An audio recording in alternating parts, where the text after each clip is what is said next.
guys, it's your girl Carolina Teague, and it's episode 17 of League of Our Own. Welcome back, you guys. It's February 2nd, and I'm here at VodPod Media Studios with my guy, radio husband and producer, Gylan Jackson, making sure everything is running smoother than olive oil on a baby's behind. We got a lot to get into today. Manu bobbleheads are getting stolen from the Spurs AT&T Center. Well, are they getting stolen? They kind of are getting jacked a little bit. Yeah, for sure. Why are they getting jacked? We'll get into that, but let's also talk about Tom Brady, too. Tom Brady is retiring again for the second time. Our thoughts on that. Black on black excellence, 2 black quarterbacks in the Super Bowl at the same damn time. And last but not least, Steven Jackson. Is he salty or is he just being truthful about his time with the Spurs? You know, we had a crazy weekend. We were doing a lot of stuff, filming, recording, and we got a crazy week coming up. You and I both have been really busy, and it's been a lot of fun, you know, just getting to hang out with you. We did the rodeo barbecue cook-off, and that was a lot of fun. And now today, normally we do Wednesdays, but we got to get into it today. You know, I was at the Spurs game yesterday. By the way, how are you hanging up in this cold weather, Gylan? Like, how did you handle the freeze that was happening? I relaxed. Yeah. I relaxed. So check it. So the 16th was one of the first days that I had a big event, right? Mm-hmm. So I basically went straight through from the 16th to about the 24th, 25th. Mm-hmm. And I had nothing but events going on. We did a Girl Scout live stream or a recording. We did a 11-person event. We did, that was MLK Day March. So there was all kind of crazy stuff going on, right? Right. And for 14, 15 days straight, I was booked solid. Plus going out to my client in New Brunswick, was working with him, brought you on for one of the last events. And it was just crazy. So I literally enjoyed the past 2 days when nothing was going on. Yeah, and it feels good to kind of slow down sometimes, especially when roads are icy. It kind of gives you an excuse to stay home. All the schools were closed here in San Antonio. And for me, I ended up going to the Spurs game yesterday. I've been nonstop working, and tomorrow's my final day where I finally get to rest after tomorrow. But I've been nonstop working as well, and I have a lot of fun stuff coming up next week, and I'm sure you guys will see that. Should I tell people what I'm going to do, or should I not yet? Not yet, right? No, they just have to see it, right? Okay. Right, because I even got to talk to you about how you can even say what you're actually doing and how you can promote it if you promote it. There's a certain way that you have to promote it and you have to say it. Yeah, you're right, because I don't really want to tell anybody until you guys see it. Sometimes you just got to pop up with what you got going on. So whoever, you know, keeps up with me, I think you guys will see that on my social media. So I'm really excited to show you guys who support my work what exactly I have going on next week. It's hopefully going to be exciting. We'll see what happens. But I was going to say yesterday, I was like, you know what? I have to stay true to the game, true to the gizame, like Master P says. And I was like, I'm going to the Spurs game, even though it's cold outside. So I got my happy ass and I drove myself in my car to the goddamn game. Even though it was super cold, it was Manu bobblehead night. Spurs were facing the Sacramento Kings, and they've been on a losing streak lately. The Spurs haven't been playing so good, but that's to be expected. Everybody knows that they're not going to have a winning season. Devin Vassell's out. And then Jeremy Sohan and Trey Jones went out yesterday. But it was Manu bobblehead night, and there was 10,000 Manu bobbleheads that were being given away. And I saw people were tagging me on Twitter, which I was, you know, you always look at when you cover a Spurs game or cover a game in general, you always want to know, well, what's the story? I thought the story would be the icy roads, or perhaps the Spurs might pull off a win. But the story to me yesterday was Manu bobbleheads were getting stolen by the boatload, and they were being sold on third-party marketplace apps for over $100.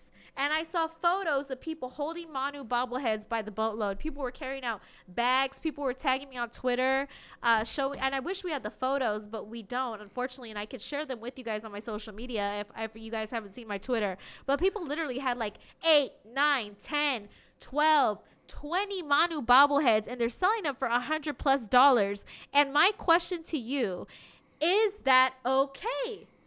Obviously.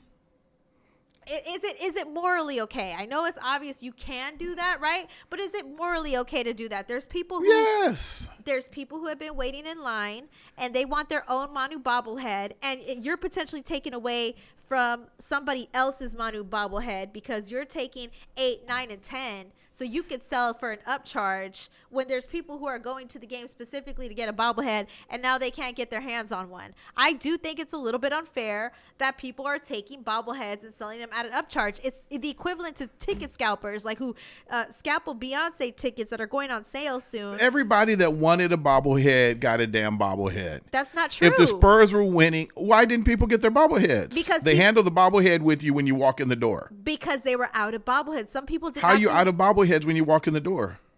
Because they were taking them by the boatloads and they were out of bobbleheads at some point. So people were coming into the game late, trying to beat traffic, and the parking situation was a little bit tricky yesterday. So people did not get their hands on a Manu bobblehead. That's exactly why they came to the game. How is that fair for people who want Manu bobbleheads? Okay, so wait a minute. How many bobbleheads were given away? 10,000. Okay, so there were less than 10,000 fans at the game. I don't know how many fans there were at the game. I don't but have but there are people that are upset. Correct. Because they didn't get their bobbleheads. Absolutely. There was people on Twitter messaging me saying they were at the game. They were not able to get a bobblehead. So I know for a fact, based off of my Twitter following, that people didn't get their hands on bobbleheads. They were upset. How, you by somebody like Gylan, if you take 10 bobbleheads and you're just one person and then you go on an app and you sell it at an upcharge, I understand the hustle and I'm not going to, I guess I'm knocking it if I'm saying 10 something. Bobbleheads at $100 a piece. That's $1,000. I made $1,000. Right. But okay. There's somebody who paid for their ticket, who wanted a free bobblehead, and now they can't get no damn bobblehead because let's say you were the one. Your greedy ass took 10. How is that? First of all, I didn't see. I need receipts. No, there's pictures on Twitter, and you could go to my Twitter feed, and you'll see that I retweeted photos of people with multiple Manu bobbleheads. I'm not just making this up, Gylan. You have to take my word for it because I don't have the photos on here to show you. But yes, people were getting away with these Manu bobbleheads, and I don't think that that's acceptable because I don't think it's acceptable. Period. I think it's messed up to take, these bobbleheads from other people. By the way, I got a Manu bobblehead. Somebody gave me one. Oh, but you're in the media. I know, but I took a Manu bobblehead. I wanted one. So you did what everybody else. So you jacked a bobblehead. Somebody gave me a bobblehead. I didn't jack a bobblehead. Well, why didn't you give it to somebody that was least deserving? You get to go to all the games. You're the part of the problem. No, I'm not part of the problem. Yes, you are. No, it's the least I could get because you know what? All the goddamn work that I do covering the Spurs, and what do I get in return? So bobbleheads payment enough for you? Yeah, I don't mind getting paid in bobbleheads. Pay me in a week. And if I'm not going to you sell look my cute. bobblehead. I like your hair down like that. Thank you. If I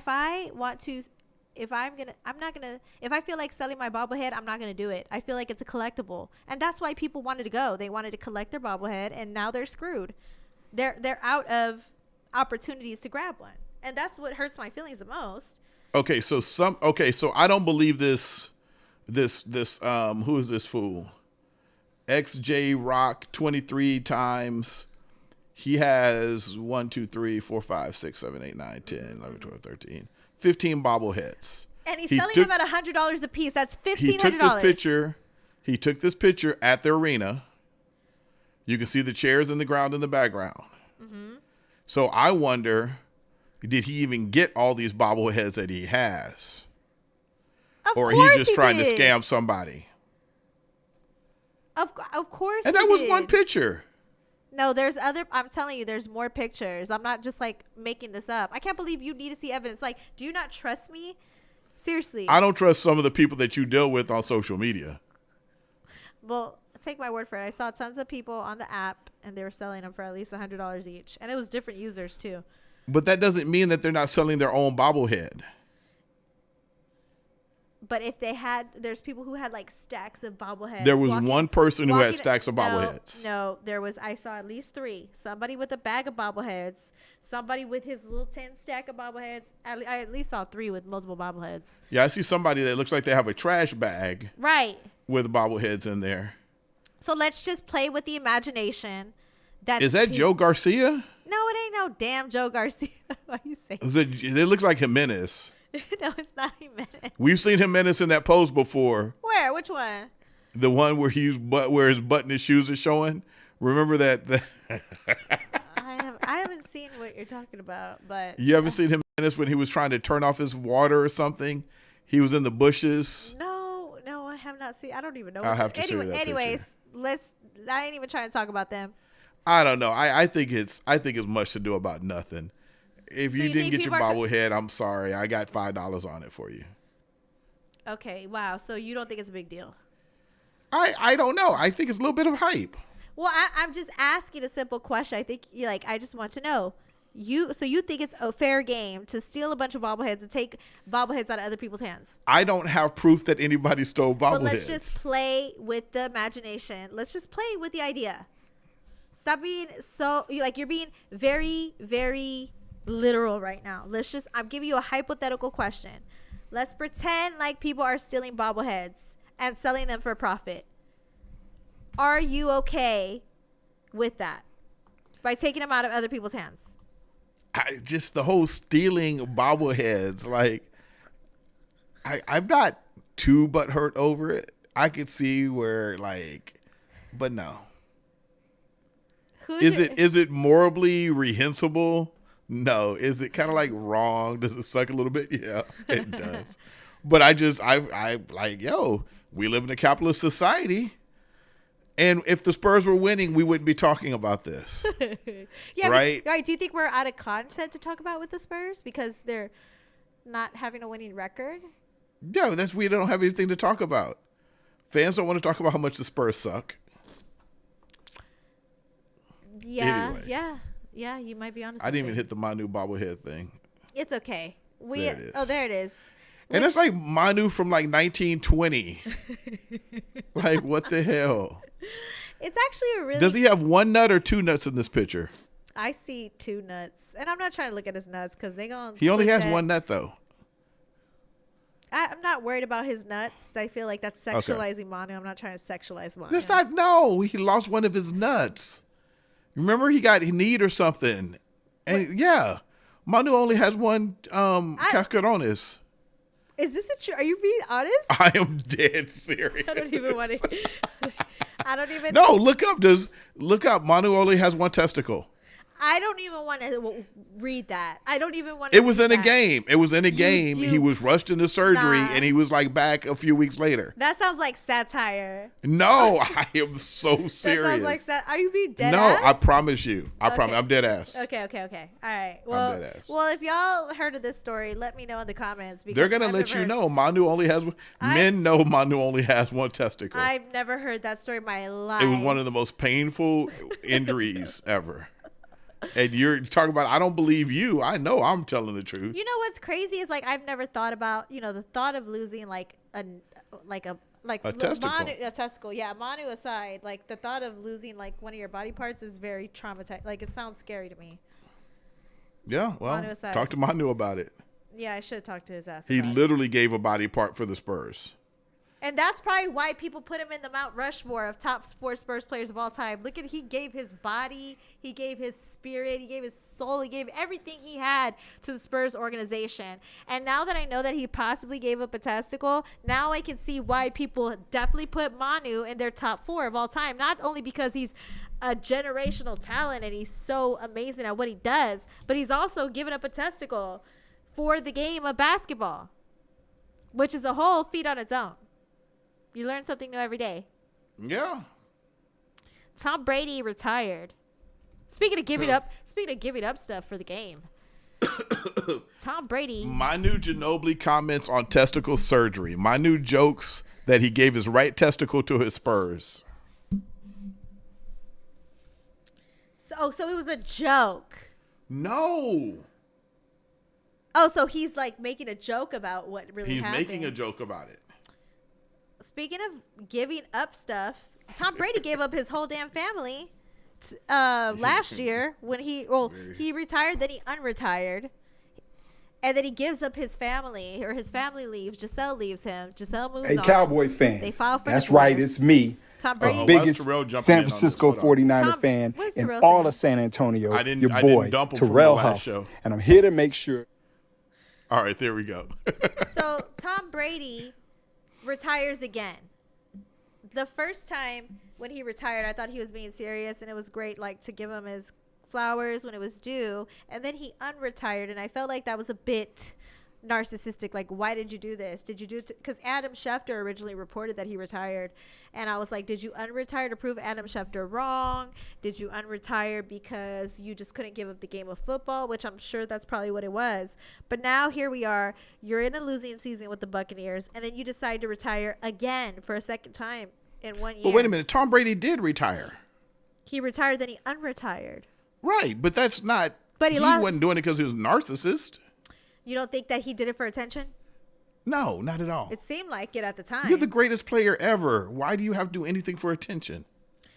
It's not like you're Antonio Brown. Look, he lost his whole family though. Giselle left him, and it was allegedly because he could not give up the game of football. Now, I feel like you lost your family, and then you retire again after a losing season. I had already said in the past, if you're going to lose your whole family, you might as well play till you're 50 years old.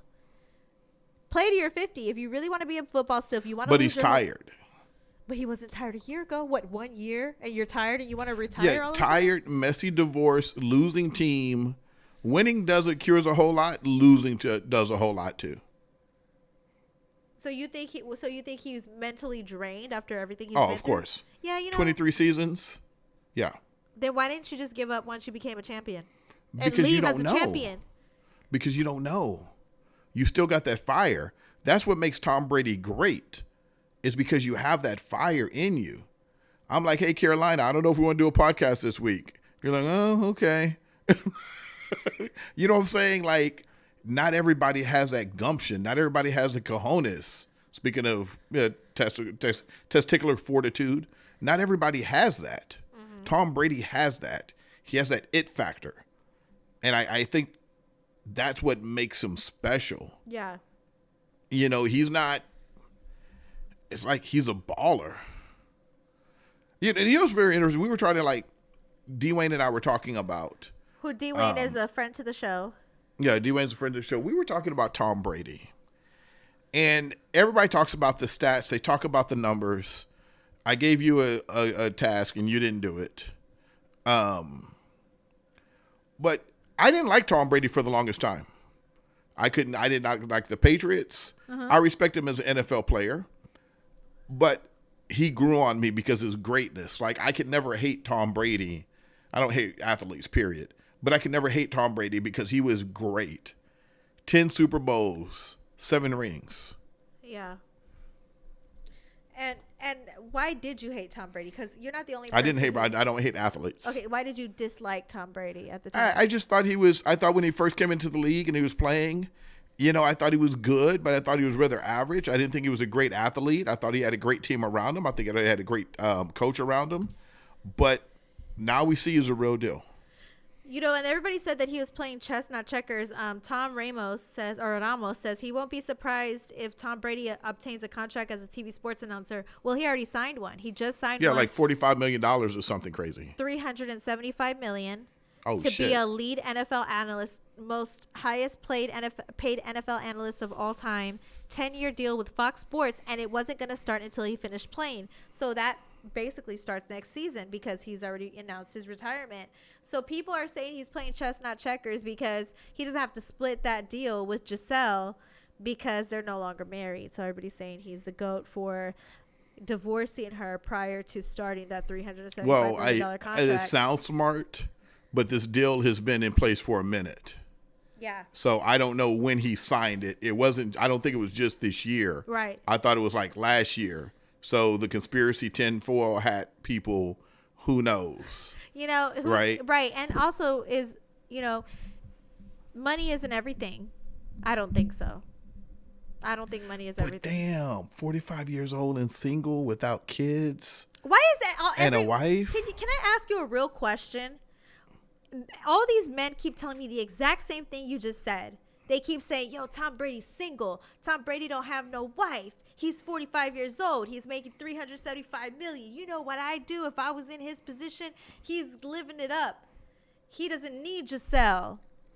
Is that how all men feel right now? Okay. Well, slow down. No, because you're not. I keep hearing that. It doesn't break my heart that they're not together. Okay. Right? One, he's an athlete. Does he need Giselle? Nobody really needs anybody else. I think that's a fairy tale. That's some Disney bullshit. Of course, I do believe in love. I do believe in marriage. I think most of the time monogamy is a thing. But you gave me $300 million and told me I had to spend my time. This is the thing. When you're that good looking and you make that much money, it's a dime a dozen. That's what everybody keeps saying. You can find a woman like Giselle. You can find a woman, a man, a hermaphrodite, trans, straight, gay, whatever. Anywhere. Money buys you options. He has options. Yeah, but if you really okay, if you're interested in only banging women, yes. You do have options. Maybe it's not just banging women. Maybe he wants to bang a different woman every 6 months. So like Floyd Mayweather, how Floyd Mayweather is very, very rich and he has a harem of 7 million. And remember I told you I went to the harem of 7 William. 7 women. I went to the Tank Marty Abadios fight in Atlanta. And as I was walking backstage, I saw 7 or 8 beautiful, beautiful women. Mm-hmm. Had no clue they were all Floyd Mayweather's girlfriends. Mm-hmm. And they were. They all walked out with him. And they left. And he was okay. So you so what? Tomorrow sign a contract for $325 million for 10 years. $32 million a year. Your husband acts up 1 time. Your husband acts up 2 times. What do you mean by define act up? Like how do you define? Okay, wait. Frank Valdez says she was holding him back. Andrew Sandoval says not all men feel like that. CT. And my Thea says, love Tom Brady. See, she'd be one of them. She'd be one of the people that exactly. She'd be Brady. Right there. With Giselle or without Giselle. So let me just ask you this. Like, okay, let's say my man, he messes up. What define mess up? Like, what would he do? He cheated on you. Okay. With another woman. Okay, got it. Well, I would hope. With whatever. He cheated on you. Yeah. And I'm worth $325 million. 75. Correct. 375. Just for a 10-year deal, by the way. I'm worth way more. Stop. You ask him to take out the trash 10 times. He doesn't take out the trash. That's stupid. I wouldn't leave somebody for that reason. But if somebody 20 cheated, times. If somebody cheated, I'd have to consider leaving them. Right, but I'm saying like the things that you would leave somebody for becomes very, very like you getting on my nerves. I'm worth $500 million. Get away from me. You can have whatever you want. Maybe marriage is for broke people. Maybe monogamy is for broke people. I don't know. You know, I just feel like bottom line, your family is gone. People act like Giselle is like just somebody you could just throw away. She has her own money. She was a successful supermodel. I feel like it really bugs me that people are like Giselle was just somebody they could just throw away. They had a marriage that lasted 10 plus years. Hold up. Why are you putting Giselle getting thrown away? Because that's how men talk about Giselle. Like Tom Brady could just find somebody else. So he can find another Giselle tomorrow. Essentially, is what men are saying about that. Find somebody finer than Giselle. That's what all. You see all the Instagram models? That's what I'm saying. A lot of men. There was no Instagram model back in the day when Tom Brady came out. You only could get skinny Giselle. Giselle. That's the mother of his child. And what does that mean? You're not supposed to leave somebody because they're the mother of your child? I'm just saying. Or they're your... Why? That's romantic. That's not even romantic. That's cultural bullcrap. It's nice, but those kids ain't hurting. I'm sure they're hurting. Divorce hurts children. Stop playing. You know damn well divorce hurts children. It does. Yeah, and $325 million can be a really nice psychiatrist. And that's good looking that daddy's messing around with. Like, I'm just keeping it real. Like, okay. Let me hold on. Let me put on my Guyland suite who I think I really am at. I think monogamy, being with one person for a long time is beautiful. My parents have been married for 51 years. I wish I could find something like that. I also wish I could find $325 million. Okay. I think they call them passport bros now. That's a new thing where all these dudes are traveling around different places. He's got $325 million. There are moments that people and spouses don't like each other. Why are we thinking, like, he had options? He's got a lot of options, and I get that. All I'm saying is, you knew, according to reports, you knew your marriage was on the line because your wife was like, hey, you need to commit your time to your family. He leaves, gaslights Giselle, and then he jumps back into football, all just to retire a year later. All I'm trying to say is that if you're going to do that, Tom Brady, play to your fucking 50 years old. Play to your 50. Why are you saying he's gaslighting Giselle? Because imagine if okay, let's just say you my radio husband, right? Let's just play around real quick. And you're that shit's on rocky water. If I get $3.25, that shit may change. So you're saying I'm worthless? Is that what you're saying? No, I'm not saying you're worthless. Okay, so I'm just saying $3.25 we could work. Vanessa says he did it for fame, trying to get another ring. My aunt says he's a keeper. Let me just say this real quick. Of course. Because there's 375 million reasons to keep him around. But exactly. all I'm saying is this. If you and I were together, like for real, like let's play radio wife, radio husband, right? And you tell me, and I'm like, yo, Gylan, I give you an ultimatum. I'm like, yo, you really have to give up podcasting because it's taking away time from me and the kids, or we're going to get divorced. And you're like, hey, yo, this is my passion. We're getting a divorce. So then I'm like, okay, fuck it. Let's get a divorce. Do I have $3.25? But let's just say. Or do I have $3 million? We both got bread. You and I both got bread. Bye. We really don't need each other. Okay, so you're like, bye, right? You're like, bye. Well, love my podcast to do. And then a whole year later, your dumb ass goes and says, fuck the podcast. I'm going to close it down. You mean to tell me, like, I wouldn't look at you sideways? Like, why the fuck you gave up us? You didn't want to be with me. Because you didn't give up your podcast studio a whole year later. Do you think I'm thinking about you looking at me sideways? Oh, well, that's what I'm saying. I'm going to look at you sideways. Because you ain't sitting in the same house with me looking sideways. Every time I call you, drop off the goddamn kids, I'm going to be like, yo, you told me you wasn't going to give up your podcast because you didn't want to be, you chose your podcast over us. And then you go close down your podcast studio a year later? That's what we doing? That's what I did. I'd have been like, if you was going to give us up, you never loved me. You never really loved me. Oh, here we go. You should have kept your podcast studio for years. You looking for a fight? No, but that's real though. That's real. No, you looking for a fight. He gave up his marriage. But who cares? I mean, but they said his marriage was destroyed earlier. It wasn't just last year. Yeah. And that's what we hear. We really don't know what's going on. Exactly. We really don't know what happened behind closed doors. So and Giselle got her own money. And that's what I'm saying. I know. And Giselle's dating her trainer, too. So I know Giselle's happy. No. There were a couple of pictures, and he went to train. That doesn't mean that they're dating. Oh, I know they dating. Because I would date. You just try. That's the first thing I would do if exactly. See, let's talk about what you would do. Let's talk about how. If I tried for my marriage for so long and you did not care about me, and because you could just replace me so quick because you're worth $375 million, of course I'm going to move on. Listen. They're saying you both have a point. We both have a point. $325. We keep arguing about this, but and it's not. And it listen. And again, was it better? Would it be nice if they stayed together? It'd be beautiful.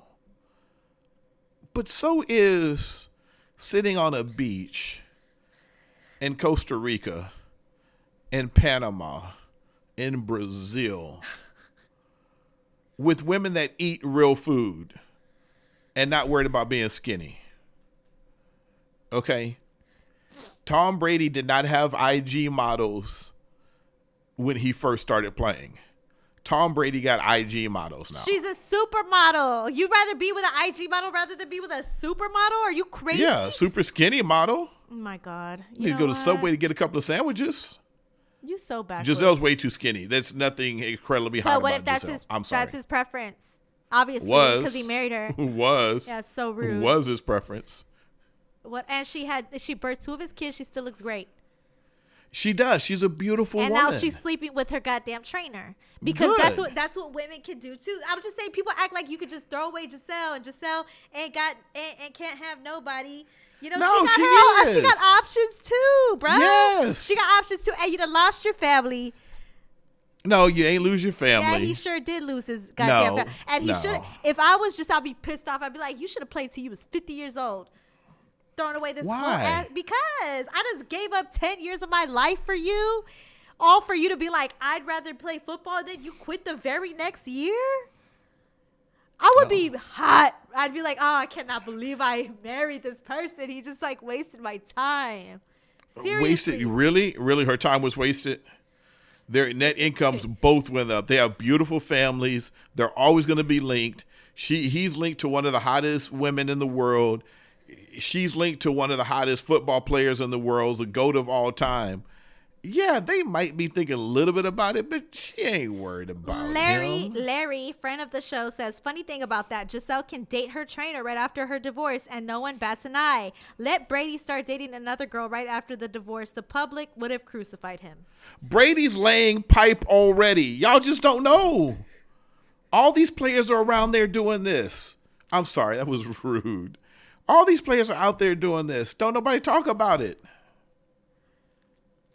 Speaking of, just quarterbacks, there's two black. Let's talk about some excellence. Yeah, let's talk about black excellence. Because if it was black on black crime, I'll put y'all on notice before Sunday comes around. Why is because Terrell I want y'all to be dropping warned, in on all our shows? Make sure y'all get to San Francisco. Patrick Mahomes. All right. And we got Jalen Hurts. Yes. Two black quarterbacks. Yes. For the first time ever. Yo, did you hear Mahomes' daddy the other day? Oh, don't even get me started about what he said about the Bears. What did he say about the Bears? Okay, Patrick Mahomes' dad was on the Score. Was he interviewed? Okay. He was getting interviewed by Danny Parkins of 670 Chicago, the Score, and he said that Patrick Mahomes was told verbatim by the Chicago Bears that he was going to be picked at number 3 to be their quarterback. And then they lied to him, and then they moved up and they got Trubisky instead. Yeah, that sounds about right. They passed up on Patrick Mahomes, got Trubisky, and then the rest is history. He knew he was going to get picked up by the Chiefs. Both of these quarterbacks were dogged in the media, and they're about to play a Super Bowl. I'm excited. I'm very excited for this. This is the first time in history, and I hope we get to the point one day where we don't have to talk about two black quarterbacks playing. I hope it's normalized. I really want to get to that point where it's normalized, where you don't even got to talk about this shit. You know what I'm saying? Well, I think we're pretty close. Yeah. Right? Yeah. I think we're pretty close. Although, as a black man, I think it's something to be celebrated. Yes. It is going to be celebrated when there's two Mexican men or two Latinos or two black head coaches again, or somebody who's an amputee who lost his legs and fought through it. I think what we have to do is we have to celebrate diversity and stop acting like this is the oppression Olympics in some way, shape, or form. Like we can't celebrate black people at the same way that we want to celebrate Latinos, as the same way we might celebrate maybe a Ukrainian soccer player that comes through that escaped and now he's kicking the NFL and representing his country. I think, I celebrate it all. Yeah, anytime you overcome adversity, which this is a huge thing, because RG3 was saying that people were saying that black athletes could not be successful, and now here they are on a big stage. That just shows a lot as far as like their talent is concerned, all the barriers that they've had to overcome, and their stories are really incredible. So I'm happy that they're in this spot, and I really, like you said, I hope we get to the place where we don't have to talk about it, but you're right, diversity should be celebrated. Even when J-Lo and Shakira did the Super Bowl, that was the first time everybody made a huge deal about it, and J-Lo was still pissed off. So yeah, I don't know if that's the same. It's not the same at all. I'm just saying. I mean, it was a good performance and shit, but yeah, but J-Lo was pissed off and shit because she was like, why do two Hispanics have to do the job of one person? Or something like that. She said. Well, J-Lo wanted to be on her own, and she thought it was too many people. Shakira can hold her own, period, and so can J-Lo. Yeah, but at the of course, but I they're thought very similar. I thought them going together was great, but who knows? So, this is why we can't have nothing good. All 11 black starting quarterbacks ranked by swagger. Like, come on. Who is that? You never rank white guys by swagger. Let's change the subject because I'm about to get pissed off. No. First of all, we're not changing subjects. Not right now. So, y'all, people don't realize one of the greatest NFL quarterbacks ever. Hold up. Black man back in your screen. One of the greatest quarterbacks ever was Warren Moon. Warren Moon won every award in college. The best college athlete ever, football player in his time. Mm-hmm. He was not drafted in the NFL. He had to go to the CFL. If Warren Moon was in the NFL, he would have broken all the records, passing records that were currently there, if he had spent all his time in the NFL and the CFL. Mm-hmm. I think what happens, and the reason why this is something to celebrate, is because black athletes have been said that they ran too much, they weren't smart enough, they weren't leaders, and this language still happens when they're talking about players. Mm-hmm. And we look at somebody like a Joe Burrow. We look at somebody, what's the long-haired dude? Trevor Lawrence. Trevor Lawrence. Mm-hmm. Every single time there's a white guy is picked, in my opinion, it's like he's the second coming. Mm-hmm. And when it's a black guy, it's like, well, can he throw? Can he steady his feet? They don't say smart enough, but they talk about his athleticism rather than talking about how smart he is. Jalen Hurts doesn't make a lot of mistakes. Finally, I think, go ahead. He hasn't. Yeah. I think finally Patrick Mahomes, they're starting saying like he's a Steph Curry of football. Like the way he plays is amazing. It's okay. Everybody listening, tell your friends, tell your families. It's okay to celebrate two black people as the quarterbacks of the NFL. Because as shit goes, in the next year or two, there's going to be two white guys. So y'all will be happy again. Right? You don't have to adjust your color on the TV. There's going to be two more white guys at some point that are going to be in the NFL in the Super Bowl again. So I just think that people need to celebrate diversity. Everybody playing. Mm-hmm. And at some point, I believe there's going to be a kicker that's a woman in the NFL. Oh, I do believe that. You know what? I think the main thing is like it should be celebrated simply because there's little kids out there who are looking at this matchup and they're saying to themselves that could be us one day. And I think that's the main thing, like the younger generation who sees the diversity and it empowers them to be anything that they want to become. I think that's really the most important thing about this, in my opinion, just the youth being inspired. And RG3 said historically black quarterbacks have been told they can get, and he also played in the NFL. So this is from RG3. He said historically black quarterbacks have been told they can get it done athletically but not mentally.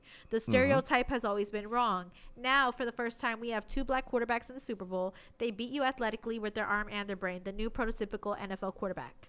And I thought that was a perfect a perfect way to say how people feel about this, because you're like you just said, people said they weren't smart enough, and now you have two black quarterbacks at the pinnacle of the NFL, and they're gonna duke it out, and may the best man win, and it's exciting. Well, listen, we have to admit and acknowledge that Patrick Mahomes is part white. His mom is white. His dad is a G. He like one of them Texas country G's, black G's, and just celebrate it. Just celebrate it. It's going to be a good. Hopefully, it's going to be a really good game. And I celebrate diversity. I celebrate inclusion across the board. That's just who I am. You do, and I think people kind of get this misconception about you that you don't celebrate diversity, but you love everybody. Why would I not celebrate diversity? I know, and you're honestly, out of all the people I know, you're like the main one. Like you give people not only a platform, like myself, but you also celebrate diversity. It's not like you're just like, okay, this is the bro club, this is the guy club. If you like the way that you are, and I know you, it doesn't matter your color or anything. If you're talented, you're going to put them on. So I think people have this like misconception about your thoughts, thinking that, you just like, are like they've called you a race baiter and all this stuff before. And I am. I'm a race baiter. I'm a race baiter. But at this, no, you're not, because. But I own it. You know what I own? Because I want people to talk about race. I want people to talk about life. I want people to talk about things that are uncomfortable. Because that's real life stuff. Exactly. And I think the thing is, like, you celebrate diversity. It's about, like, you've put people on platforms who never get them. And I just want to keep it real like that. Because that's true. Thank you. You put people on platforms who don't get them, and that's 100. Anyways, speaking of people with platforms, we got Steven Jackson. A couple days early. I don't know. Is he get you salty some about sourdough. The Spurs, or is he head on down to Pier 39. Make sure you get plenty of selfies like in. Lately, because bottom line is, after Sunday night, Spurs people, is that, he went on the podcast with DeJounte Murray and he was basically saying Tony Parker was selfish. Everybody was dragging him for that. And then he recently went on I Am Athlete with Brandon Marshall and Ashley Nicole Moss, and he told them in regards to the DeJounte Murray interview, he basically said, I've only experienced, having these mind games played against me in San Antonio only. And San Antonio is the only place where Steven Jackson got a championship, but he said that he had mind games played on him too. And a lot of people really hate Steven Jackson for being outspoken about his experience with the Spurs. Do you think that Steven Jackson is salty, or do you think he's being honest? Or can you be honest and salty at the same damn time? Because you can be salty and honest at the same damn time. I don't think you can be honest, salty, and black and be on the San Antonio Spurs. I don't think so. I don't think so because I think that people are looking at him as complaining. I think people have this preconceived notion about Steven Jackson and about other players that tend to be black in the NBA, especially in San Antonio. And if they don't act like Tim Duncan or Tony Parker, I think people have problems with them. I think if you listen to what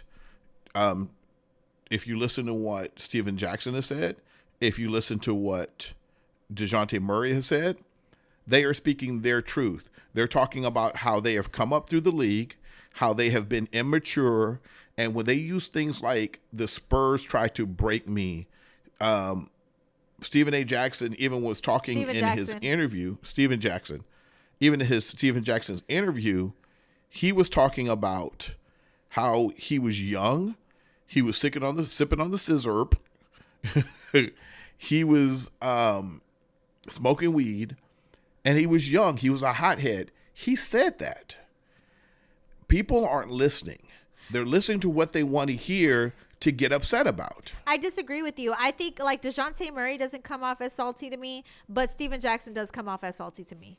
He does. He probably is salty. He does. I think he's being salty, and I think he's telling his truth, but I think he's being salty at the same time because he throws in some extra sauce to bother people. Like, for example, he came at San Antonio women for no reason. Like, he threw that sauce in there. That was trolling. That's trolling 1,000. So when you're trolling and stuff like that, you might come across as like hateful towards San Antonio, because if you just told your truth without trolling on top of that, then yeah, you would come off to me as being genuine and sincere. But I feel like he knows that he's going to get a rise out of people by talking about San Antonio in a negative way. And even though he's telling his truth, he knows what's going to happen. He continues to do it. Is it salty? He might be salty because look at what happened to him. He got cut from the Spurs right before they went on their playoff run. And he was salty about it because Kawhi Leonard took his place. And if you really look at the logistics of things, who became a better player in the long run? Was it Kawhi Leonard or was it Steven Jackson? I would say I'd give the edge to Kawhi Leonard. I think Kawhi Leonard is a far better player. And according to news reports, he thought he deserved Kawhi Leonard's spot. So in my opinion, he's honest for sure. He's telling his truth. I'm 1,000% don't put it past the Spurs that they played mind games on him, because he said it himself. But I also think he was salty, and there's nothing wrong with being salty, especially with what happened to him. He's not going to admit he's salty. He's not going to admit he feels some type of way, but you could just tell by the things that he's continuously saying and the way he continuously talks about the Spurs in a negative light. He feels some type of way about how he was treated there. And I don't doubt him that he was mistreated. I do think he was probably treated differently. No, I don't think he was mistreated. I think they played mind games. I think they played mind games for sure. But every coach plays mind game. Yeah, but think about it. Look at what Steven Jackson and DeJounte Murray have in, quote unquote, in common. They're both like from the hood, right? And that's kind of what it is. For the most part. For the most part. Like, they're both, like, they've acknowledged that. And so DeJounte said in his mind, right, at the time, that he felt like they were a little bit harder on him because of that reason. And look at what Steven Jackson was doing. He was smoking weed, sipping lean, all that stuff. And they was playing the same mind games for him, probably trying to get the best out of him. And they felt some level of immaturity, and then they grew from that. But that doesn't make the things that Steven, because the way that DeJounte sounded in the interview when I saw the whole thing, it sounded like he was being sincere and he grew from it. And he said good things about the Spurs. And Steven Jackson does Spurs, but it's kind of like pulling teeth. So I do think Steven Jackson is honest, but he does come off as like he's angry about something that happened. And it's okay to be upset. It's okay to be upset. I'm not saying it's wrong. Well, we often say that in my opinion, we often say black athletes are upset about something. I don't think he's upset. I don't think it has anything to do with being black. I didn't say he was upset. I said it just said we could all be upset. Well, but it has nothing to do with him being black. Straight up. It has nothing to do with him being black. You could just be upset because that's a human emotion. Maybe he's not upset. Maybe he's just explaining his situation. But when you say it with like the way he says it with the trolling stuff, like, hey, this is what happened to me. They played mind games with me. Tony Parker's selfish. He is. San Antonio women are fat. I guess we are. I am. Maybe I'm not a woman. So then I guess he's just being very honest and rude. So then instead of saying he's upset, then maybe he's just being honest but disrespectful towards people. Charles Barkley has always said that San Antonio women are big. And San Antonio women get offended. Right. Because it's rude. You can be honest but be rude at the same time. Well, listen, I don't think anybody needs to be commenting on anybody else's body, right? And so if we can take the part away that Steven Jackson was trolling. But why? But he said it. So why are we going to take it away? Why are you still? No, I'm saying take, because that's not part of the conversation. It was part of the conversation, though. He said no, that's Oh, you're talking about the big picture. Is that what you're saying? The big picture? Yeah, I'm saying, like, let's look at what he was talking about. That was to get clicks, and that was to have somebody talking about it 2 weeks later. Especially women, they're going to be upset about it. I just think, like, he's upset about something that happened with the Spurs. And it's okay to be upset. There's nothing wrong with being upset. Right. Okay. So he's salty. I don't think DeJounte's salty. I don't know if it's salty when you speak your truth that can be backed up. He didn't fit into the Spurs organization perfectly. He just didn't. Okay, I agree with you on that. I agree with you. And DeJounte didn't fit in. And so now they're coming out and saying, yo, this is how we felt. And I agree. It's a cultural mismatch, 100%. Right. And Tony Parker is selfish. He was a rock star in France. He banged his teammate's wife. And is it? And you don't get more selfish than that. Here's the thing: is it wrong to be selfish? I don't think it's wrong to be selfish if you got rings to back it up. He's got. No, I think being selfish is horribly disgusting in some cases. Yeah. Because you're not aware. You're not aware of the people around you. I agree. Yeah, remember, Tim Duncan didn't like Tony Parker when they brought him on. And, Steven Jackson does say good things about Tony Parker. Like him and they were really good friends. Tim Duncan said that Tim Duncan said that Steven Jackson was the best teammate ever. That's what I'm saying. People talk trash about Steven Jackson like he's this horrible person. I don't think he's I don't think he's a horrible person because he's speaking his truth. But I do think people have no life, Carolina. Yeah, I agree. But I do think he comes off as a little bit like he's still upset about something. And I just don't know what it is. Can't he just speak his truth and not be upset about it? Yeah, but I feel like then why does he add trolling stuff? Maybe he's just a troll then? To troll. That's what people do. Yeah. Yeah, I agree with you. I think we need, that's the middle ground right there. And I think we found it. And that's why you're my radio husband, because we can find a middle ground. San Antonio fans are willing to get butthurt and salty about everything because our team is losing right now. We don't know how to lose as fans, so we turn it on everybody else, and we gotta go try to get bobbleheads and still bobbleheads of Manu when he had hair. Manu doesn't even have hair, and we're stealing bobbleheads of Manu having hair to sell as some sort of nostalgia. We got 60-something thousand people for a losing team in the Alamo Dome to make us feel special. It's a mind game. And it's going to be a long time before we're good again. And by the way, San Antonio Spurs fans, 17% of the number one picks win with the team they were drafted by. 17%. Let me just say this. A shout out to the Spurs. I'm going to just leave it at that.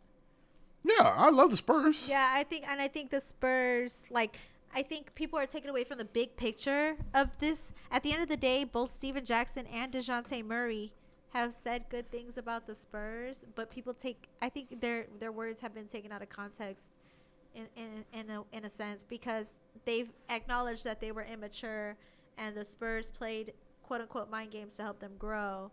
And with the exception of the couple of Spurs players that have come out and said, this is how we were treated, XYZ, the Spurs at the end of the day are a class act organization. And I do think that they're a very great organization. I do. I don't think that they're a horrible organization. I don't think that they're a horrible organization. Yeah, because but I think when you hear Steven Smith, I think when you hear Steven Smith, I think when you hear Steven Jackson, I think when you hear Steven Jackson, I think when you hear DeJounte Murray, I think the Kawhi Leonard thing, I think the thing with Primo that just came out, you see that we're not as perfect as we are, and I think it hurts Spurs fans' feelings. You know what? Because I think a lot of Spurs fans have this kind of like I don't know what the word I'm looking for is. Like, you just have like what you said it earlier. The Spurs are Tom Brady, and the fans are just Sale, and we've kind of turned our back on the fans. I think we gaslight the fans, and I think that it's really hard for when you hear things that Steven Jackson are saying, when you see things that happened with the flashing and the penis falling out his pants. I think when you see these things, it hurts. Yeah, because you have this perfect vision of them because they're your childhood. Exactly. They're the best years of your life. They won in San Antonio. They're your Disney movie. They're your fairy tale team. Yep. And you realize it's not as perfect as you thought, and you're gonna get people are gonna have different emotions. They're gonna be happy. They're gonna be sad, and that's what you're seeing right now. Like, for example, I love the Chicago Bulls, the 90s Bulls. I romanticize them, right? Quote unquote romanticize them, and that's what Spurs fans are essentially doing. They romanticize the Spurs sometimes. And when Scottie Pippen talks about Michael Jordan in a less than favorable manner, it pisses me off. But I don't get pissed off to the point where I trash Scottie Pippen, because Scottie Pippen is just speaking his truth. And that's how I feel about it.